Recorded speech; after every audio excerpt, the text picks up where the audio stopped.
Assalamu alaikum wa rahmatullahi wa barakatuh. Wa alaikum assalam wa rahmatullahi wa barakatuh. This is Afshana Ashraf in front of you. Today I am going to share a story with you, and the story is about the construction worker who wants to marry a princess. There was a young construction worker who was working on the construction of a big grand masjid. And at the completion of the construction of the masjid, the Sultan who ordered the construction of the masjid wanted all the construction workers to leave. And the reason behind this was the daughter of the Sultan, the princess, she had asked him that after the construction of his masjid is finished, she wanted to be the first to go into the masjid and pray 2 rakat in the musalla of the masjid with no one else there. So everyone left, but there was this young construction worker who was late, and he didn't realize that everyone had already left. And they had allowed the princess to pray into the masjid. So as he was leaving, he gets a glimpse of the princess praying 2 rakat nafil in the musalla of the masjid.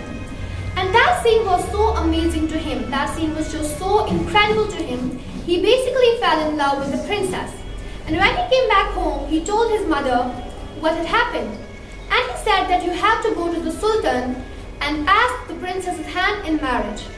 And the mother said, I can do it. You are a construction worker and she is a princess. You know, the Sultan is not going to have his daughter marry you. But the construction worker, he was infatuated. He couldn't eat, he couldn't sleep, he couldn't think. He was just in a miserable state. And the mother realized that if I don't do something, my son may die, because he was refusing food and water at that point. So for the well-being of his son, she went to the palace to talk to the Sultan and asked to talk to the Sultan, but the guards turned her away and they didn't let her talk to the Sultan. But she insists that if I don't talk to the Sultan, my son may die. I have to talk to the Sultan. And finally they allowed her to talk to the Sultan, and she mentions the story. And the Sultan said that come back with the construction worker. And they came back together, and the Sultan tells the construction worker that after everyone leaves, after the Isha prayer, when everyone leaves, you have to come to this masjid and pray Qiyam for 40 nights straight. And if you prayed 40 nights, if you fulfilled your end of the bargain, I will let you marry my daughter. And there will be someone who will keep an eye on you to make sure that you are praying. And if you miss a single day, we will know about it. And the construction worker is happy, he's excited that this is the chance at life for him to marry the princess. So the first day he went to the masjid and prayed Qiyam after everyone left the masjid, and the second day, the third day. And after a few weeks, he realized that he's getting better. He's eating again, he's drinking again, and he cares about life again. And eventually, he really enjoyed coming to the masjid and praying Qiyam after everyone leaves the masjid. And 50 days passed, 60 days passed, 70 days passed. And the Sultan, he asked that he wants to see the construction worker. And he asked the construction worker, why didn't you come to see me? You prayed 40 nights and we saw that you prayed. You fulfilled your end of the bargain. Why didn't you come to see me? And the construction worker turns to the Sultan and said that before I saw your daughter, my heart was empty. And the first thing of beauty my heart was exposed to was your daughter.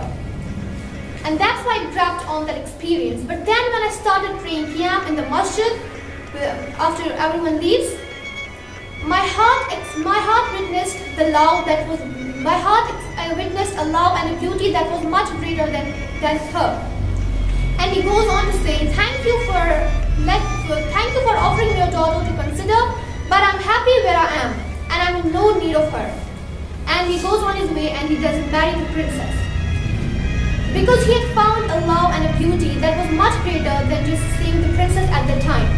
And this was the love of Allah subhanahu wa ta'ala. This was the beauty of a close relationship with Allah subhanahu wa ta'ala.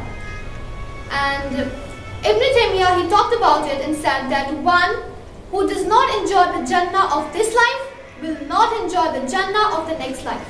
And the scholars talked about it. What does Ibn Taymiyyah mean? It means that being in a state where the servant of Allah subhanahu wa ta'ala loves Allah so much and is pleased with God. And Allah loves his servant so much and is pleased with his servant. And when you talk about the categories of sweetness of Iman, to love Allah subhanahu wa ta'ala more than anything and anything else in this world, including ourselves, is something that brings the sweetness of Iman. And you could think that loving someone other than myself brings happiness only when it's Allah subhanahu